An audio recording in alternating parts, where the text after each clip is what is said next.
जो अभी तक दावा कर रहे थे पता नहीं कितने पार हो जाएंगे, लेकिन वो पार पाने के लिए अभी मशक्कत बहुत ज्यादा करनी पड़ेगी। मैं उस लॉजिक पे नहीं जा रहा हूँ, लेकिन 400 पार के नारे के साथ ये जुड़ गया है कि ये संविधान बदलना चाहते हैं। जनता चुप है, जनता खामोश है।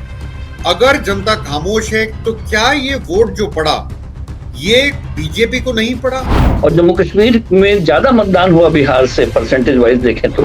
मेरे से लोग मिलने आए हैं SC/ST के, उनका सबसे बड़ा ये क्वेश्चन होता था मेरे से, क्या संविधान बदला जाएगा?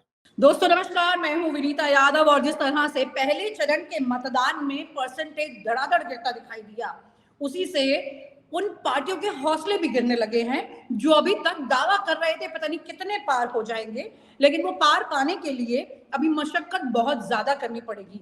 तो दिल्ली अभी दूर है, ये कहा जा सकता है, और उसकी वजह यह है कि कुल प्रतिशत जो है पहले चरण के मतदान का 2.25% कम रहा पिछले दो चुनाव के मुकाबले, 2019 के मुकाबले। और अगर बिहार में बात करें तो वहां भी नेताओं के पसीने छूट रहे हैं, वहां पर 5% कम रहा। और राजस्थान की बात करें तो 6% के आसपास कम रहा, यानी कि अब बीजेपी के लिए एक बड़ी टेंशन सामने आ गई है। अब ये बड़ा मैनेजमेंट, बड़ा मैकेनिज्म कहाँ है, किस तरह से काम करेगा, या फिर कुछ और कह रहा है, इसके पीछे की कहानी क्या है, ये समझते हैं हमारे दो एक्सपर्ट जर्नलिस्ट के साथ में जो एक लंबा अनुभव लिए हुए हैं, जो ये बताएंगे कि क्या वाकई में ये कोई साजिश हो रही है या फिर वाकई में प्रधानमंत्री नरेंद्र मोदी के लिए भी एक अलार्मिंग स्थिति आ गई है, क्योंकि हो सकता है कि मोदी ब्रांडिंग पर भी एंटी इनकम्बेंसी असर करती हो। चलिए बात करते हैं। मुकेश कौशिक जी और अनिल शर्मा जी हमारे साथ है। अनिल जी राजस्थान की पूरी राजनीति को बहुत गहराई से समझते हैं, एक एक बारीकी उनको मालूम है, वहां का परसेंटेज इतना ज्यादा गिरा है। पहले एक बार वो समझते हैं, फिर मुकेश जी के पास जाएंगे चर्चा करने के लिए। सबसे ज्यादा हैरानी की बात यह है यहाँ पर अनिल जी की 6% बहुत ज्यादा है। कौन है जो अपने घर से निकल के नहीं आ रहे हैं? क्यों इंटरेस्ट खत्म हो गया है? यहाँ तो करोड़ों खर्च किए जा रहे हैं। पिछले अगर 5 साल 10 साल में देखा जाए तो 6,500 करोड़ ब्रांडिंग पर खर्च हुआ, वो भी सरकारी खर्च। उसके बाद भी इंटरेस्ट क्रिएट नहीं हुआ, समझ में नहीं आ रही है कहानी। विनीता जी, मैंने अपने साथ आज फिगर लेके बैठा हूं। अगर आप 2014 देखें तो राजस्थान में इन 12 सीट्स पे बात करूंगा, पहले जहां चुनाव हुए, इन 12 सीट्स में से 2014 में जो एवरेज था वो 61.66% था, जो 2019 में बढ़ के 63.71 हो गया और अब ड्रॉप होके 57.87% हो गया। तो ड्रॉप है पिछले 2019 से करीब करीब 5.84%। और अगर इसको आप रिसेंटली जो चुनाव हुए थे हमारे यहाँ विधानसभा 2023 के दिसंबर में, उससे तो बहुत बड़ा ड्रॉप है। तो क्या कारण है? ये कारण आपको ईमानदारी से बताऊं, ये कारण समझ में नहीं आ रहा। There was a lack of enthusiasm, ये मैं मानता हूं, लोगों में डिसइंटरेस्ट था चुनावों को लेके, ये दर्शाता है, अच्छी तरह से दर्शाता है। पर क्या कोई अंडरकरेंट था, क्या कोई एंगर था, ये अभी पकड़ में नहीं आ रहा है। मैं आपको बताऊं कि जनता चुप है, जनता खामोश है। अगर जनता खामोश है तो क्या ये वोट जो पड़ा ये बीजेपी को नहीं पड़ा?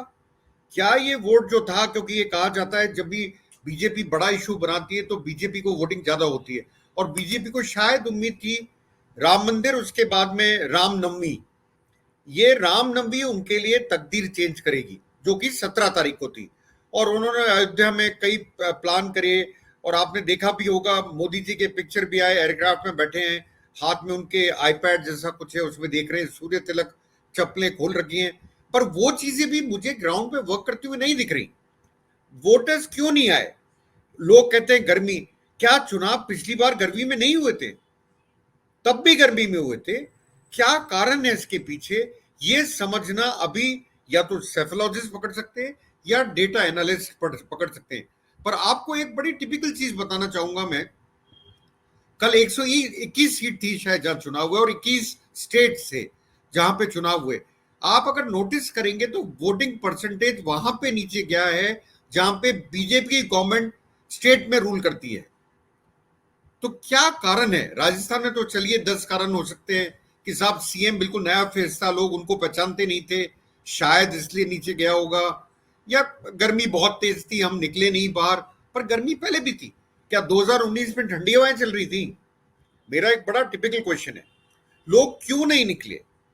ये बड़ा स्टडी का आप उन्होंने एक मतलब हमारे जैसे लोगों पे छोड़ दिया है। इसको स्टडी करना बहुत जरूरी है। अब के जितने भी मतदाता हैं बिल्कुल भी वोकल नहीं थे। आपको बताता हूं, जितने वोकल मतदाता विधानसभा चुनावों में थे, अब के मतदाता चुप था, उसने कुछ नहीं बोला। क्या एक सवाल है मेरा अनिल जी, क्या विधानसभा चुनाव में जिस तरह की स्थितियां देखने को मिली थी दोनों पार्टियों में अगर बात की जाए, और उसके बाद भी काफी कुछ ऐसा देखने को आया है कि कुछ कैंडिडेट पता लग रहा है कि शिफ्ट हो रहे हैं, जा रहे हैं, इस तरह का भी माहौल बना है वहां पर, और बड़े जो चेहरे हैं उनको भी उतारा गया है ले जाकर जमीन पर, ये सब भी हुआ है, और विधानसभा चुनाव के भी कोई इस तरह के असर दिखाई दे रहे हैं लोकसभा में, क्योंकि वसुंधरा राजे को फिर हमें भूलना नहीं चाहिए। नहीं, बिल्कुल नहीं भूलना चाहिए। मैं आपको उसी पॉइंट पे ला रहा था, जो आपकी पैन स्टेट लीडर है, जिसको पूरा राजस्थान जानता है, क्या उनको बुलाया नहीं गया या वो गई नहीं? ये मेरे को ये पता करना बड़ा जरूरी है कि बीजेपी ने स्टार कैंपेनर्स में रखा, क्या उनको किसी ने नहीं बुलाया डर के मारे कि मोदी जी नाराज हैं और उन्होंने उनको सीएम नहीं बनाया तो हम क्यों बुलाएं? एक रीजन हो सकता है। वसुंधरा जी का स्टेचर बहुत ऊंचा है राजस्थान में, बीजेपी में, इसमें कतई कोई शक नहीं है। और उनका एक बड़ा कनेक्ट था लोगों से। वो कनेक्ट था कि मैं क्षत्रिय हूं, मेरी शादी जाटों में हुई तो मैं जाटों की बहू हूं, और मेरा जो बेटा है उसकी शादी गुजरों में हुई। तो 3 कम्युनिटी को टारगेट करती थी, और इससे वो मानती थी कि लोग जो हैं वो अपने आप ही उनके पास आते थे। मुझे भी लगता है कि वसुंधरा जी का वहां नहीं होना, उससे अंतर पड़ा है, काफी अंतर पड़ा है। और आप इतने बड़े स्टेट के लीडर को अगर काटेंगे तो अंतर पड़ेगा। पर साथ में विनीता जी एक चीज और बोलना चाहूंगा। एक चीज और हुई, जो लोग बोलते हैं बाकायदा जिस चीज पे, कि हमने भजनलाल जी को सीएम बनाने के लिए वोट नहीं करा था। ये एक बहुत बड़ा नाराजगी का कारण राजस्थान में आपको सुनने को मिलता है, क्योंकि वो फर्स्ट टाइम एमएलए हैं, फर्स्ट टाइम में सीएम बन गए। अभी वो राजस्थान, अक्रॉस राजस्थान लोगों तो को मतलब दिल्ली के थोपे हुए फैसले लोग स्वीकार नहीं कर रहे हैं, जैसे कि पार्टी फिर भी कर लेती है पर वोटर नहीं कर रहा है, ये एक एस्पेक्ट है क्या? ये एस्पेक्ट इसलिए है, मैं बताता हूं आपको। वो ये मानते हैं राजस्थान अस्मिता का सवाल है। क्या हमारी सारी फाइलें दिल्ली जाएंगी? क्या दिल्ली से फाइलें साइन होकर वापस आएंगी? ये एक, मैंने कई सरकारी कर्मचारियों से ये बात सुनी, और ये मैं फर्स्ट एज एग्जांपल आपको इसलिए दे पा रहा हूं। मेरे लिए बड़ी दुखद खबर है कि मेरी मदर को गुजरे हुए कुछ दिन हुए हैं। तो लोग सब मेरे से मिलने आए थे कंडोलेंस मीटिंग के अंदर। उस टाइम लोगों की आवाज थी, और दूसरी आवाज और थी जो मैं आपको बताता हूं SC STs में। वो ये थी कि क्या ये संविधान बदल देंगे? ये आवाज बड़ी राजस्थान में गहरी थी। अगर संविधान बदल देंगे तो हमारा रिजर्वेशन का क्या होगा? अगर ये संविधान नहीं बदलेंगे तो क्या ये प्राइवेटाइजेशन कर देंगे? अगर प्राइवेटाइजेशन करेंगे तो हमारा क्या होगा? विपक्ष के जो मुद्दे हैं वो लोगों तक पहुंच रहे हैं, इसका मतलब संविधान बदलने वाली जो बातें हैं ये सब लोग सीरियसली ले रहे हैं। और जैसा आपने कहा कि लॉटरी से पर्ची निकालने वाला सिस्टम भी हजम नहीं हो रहा, नहीं हो रहा, बिल्कुल सही बात है। और ये जो संविधान वाला है, ये विनीता जी मैं तो फर्स्ट हैंड इंफॉर्मेशन आपको दे रहा हूं। मेरे से लोग मिलने आए हैं SC STs के, उनका सबसे बड़ा ये क्वेश्चन होता था मेरे से, क्या संविधान बदला जाएगा? मतलब उनके यहां कहीं ना कहीं डर था। तो क्या वो लोग बाहर नहीं आए? क्या हुआ फिर? जाट बहुत नाराज थे राजस्थान में। जाटों की नाराजगी का कारण था कि राहुल कसवा का बीजेपी ने टिकट काटा। राहुल कसवा जो बीजेपी में थे, उनका टिकट काटा राजेंद्र, मतलब एलिगेशन है उनका, डायरेक्टली नहीं है, एलिगेशन है, वो काटा गया राजेंद्र सिंह राठौड़ के कहने पे। राजेंद्र सिंह राठौड़ एक बड़े नेता हैं बीजेपी के, और राजपूत कम्युनिटी से आते हैं। तो क्या राजस्थान में जाट जो हैं वो राजपूतों, जिधर राजपूत वोट कर रहे हैं उस तरफ नहीं करके दूसरी तरफ जा रहे हैं? ये एक मुद्दा है। बहुत इंपॉर्टेंट मुद्दा आपने बताया है। अब मैं एक बार ये सवाल मुकेश जी से भी साथ में करना चाह रही हूँ, क्योंकि यही सेम एस्पेक्ट जो है उत्तर प्रदेश में भी दिखाई दे रहा है। वहां पर भी क्षत्रिय आंदोलन अचानक से चुनाव से पहले हो रहा है, और योगी आदित्यनाथ जो कि साइलेंट मोड में बैठे हैं सिचुएशन के बावजूद, ये बहुत बड़ा सवाल है। कैसे योगी आदित्यनाथ साइलेंट है? इस खामोशी के भी तो कई जबान है ना, क्या इसे समझा जाए इसे मुकेश जी? दरअसल जो राजस्थान के बारे में अनिल जी ने कहा, मैं चूंकि वो वहाँ के हैं, तो उसमें कुछ ज़्यादा घटाना बढ़ाना नहीं चाहता हूँ। मैं उनसे पूरी तरह से सहमत हूँ, जो उन्होंने इश्यूज़ उठाए हैं। और मैं उत्तर प्रदेश पर जाना चाहूँगा, जो मेरा खुद का प्रदेश है, और उन सीटों पर जहाँ पर कल मतदान हुआ, वो मेरा इलाका है। हम लोग वहाँ पर पले-बढ़े। तो मैं वो वहाँ के मतदान प्रतिशत से बिल्कुल मुझे हैरानी हुई है।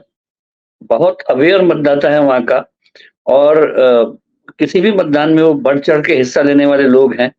तो कैसा क्या हुआ कि वो लोग 55% के आस-पास ही सिमट पाए। और दूसरा कारण ये भी है कि वो सारी सीटें मुज़फ्फरनगर हो या कैराना हो या न नगीना हो, ये जितने भी सीटें हैं वो मुस्लिम बहुल इलाकों में पड़ती हैं और एससी-एसटी बहुल इलाकों की हैं।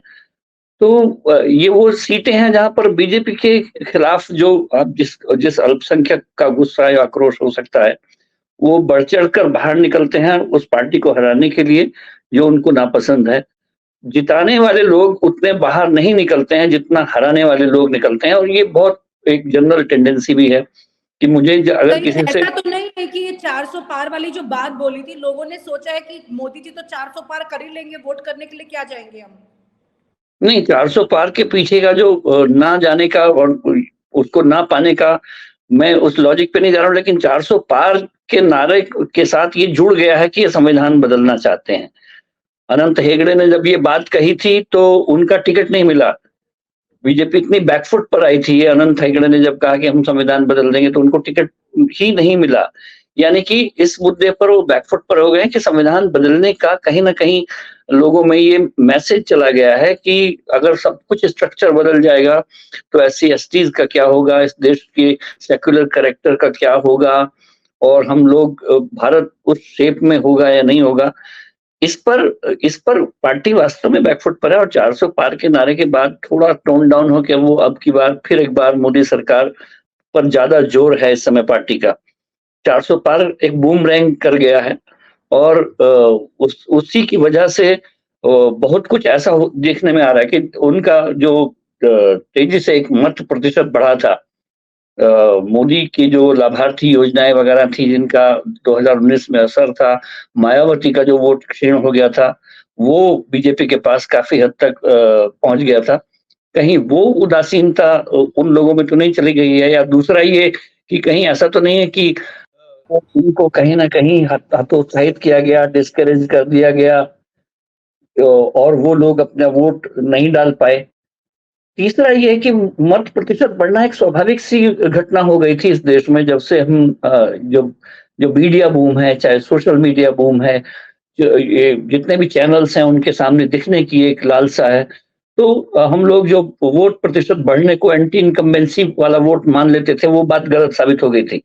वो वोट अमूमन ज़्यादा पड़ रहा था, लेकिन इस बार का मतदान में आप देखें तो सिर्फ वेस्ट बंगाल में, तमिलनाडु में, त्रिपुरा में एक्सपेक्टेडली अच्छा मतदान हुआ है, बाकी जगह नहीं हुआ। बिहार में तो बहुत ही हालत खराब हुई है, और जम्मू कश्मीर में ज़्यादा मतदान हुआ बिहार से परसेंटेज वाइज़ देखें तो, जहाँ पर 20-25% वोट डलते थे, वहाँ 60% से ऊपर मतदान हुआ है। तो ये बिल्कुल हैफज़र्ड ट्रेंड देखने को मिला है। इसमें इसके कारण अलग-अलग स्टेट में अलग-अलग हो सकते हैं। उसमें जैसे पश्चिम बंगाल में ममता बनर्जी और टीएमसी अपने वोट डलवाने में पूरे माहिर हैं, उनको अपना इलेक्टोरल मैनेजमेंट उनका बहुत मजबूत है, इसलिए वहाँ पर ज़्यादा वोट प्रतिशत हुआ होगा। त्रिपुरा में वही वाम रुझान वाले प्रगतिशील मतदाता हैं, वहाँ पर वोट आपको परसेंट क्या लगता अच्छा है कि रहता है। जैसा जैसा ट्रेंड पहले चरण का रहा, इसी तरह से कुछ आगे देखने को मिलेगा? आपका अनुभव क्या कहता है? पहले किस तरह के ट्रेंड्स रहे हैं? अगर इस तरह की सिचुएशन आती है तो आगे पहले क्या? पहले 102 सीटों का जो ट्रेंड मतदान का लग रहा है, वो बहुत हतोत्साहजनक है, उसमें उत्साहजनक कुछ है नहीं। और इलेक्शन कमीशन को भी ये सोचना पड़ेगा, खुद लोगों को भी ये सोचना पड़ेगा कि हम लोग कितना उदासीन हो गए। कहीं ये तो नहीं है कि जो इनके जो कैडर वोट है वो कहीं चुपचाप बैठ गया है। हो सकता है कि बीजेपी, कांग्रेस, अपनी अलग-अलग पार्टियाँ, उन सबको देखना होगा कि हम लोग अपने वोट को मोबिलाइज़ करने में कामयाब रहे हैं या नहीं रहे हैं। बहुत लोगों के चेहरे पर आज परेशानी दिखाई दी है विभिन्न पार्टियों में, तो वहां पर मेरे ख्याल से इस पर रीथिंकिंग चल रही है कि अगले फेज में उनको कैसे स्थितियों को मेकअप करना है। जी, बहुत इम्पॉर्टेंट है इस सिचुएशन को समझना। Thank you so much. आप दोनों की बहुत ही इम्पॉर्टेंट अनुभव के आधार पर शायद जो दर्शक हमारे साथ इस वक्त जुड़े हैं वो ये समझ सकते हैं कि आने वाले जो बाकी 6 चरण हैं उसमें किस तरह की स्थिति रहने वाली है। हालांकि पॉलिटिकल पार्टियां जो चिंता में हैं वो खुद को गियर अप कर रही हैं, अपने लोगों को जगा रही हैं, वोट डालने के लिए लोगों को भेजने के लिए कार्यकर्ताओं को भी चुस्ती के मोड में ला रही हैं, जोर शोर से आगे का प्रचार प्रसार हो इस पर भी ज़्यादा ध्यान दिया जा रहा है। लेकिन सवाल फिर भी एक बड़ा है कि ये बुरी खबर अक्सर सत्ता में जो पार्टी होती है उसके लिए होती है जब भी वोट प्रतिशत गिरता है। अगर ये बुरी खबर बीजेपी के लिए है तो उसके बाद अगले चरण तक इंतजार रहेगा कि किस तरह की और नए बदलाव देखने को मिलेंगे। Thank you so much for joining the show today. Thank you so much. और आप हमसे जुड़े रहने के लिए सब्सक्राइब करें YouTube पर, फॉलो करें Twitter पर और लाइक करें Facebook पर। और ज्यादा जानकारी के लिए आपको टाइप करना होगा सिर्फ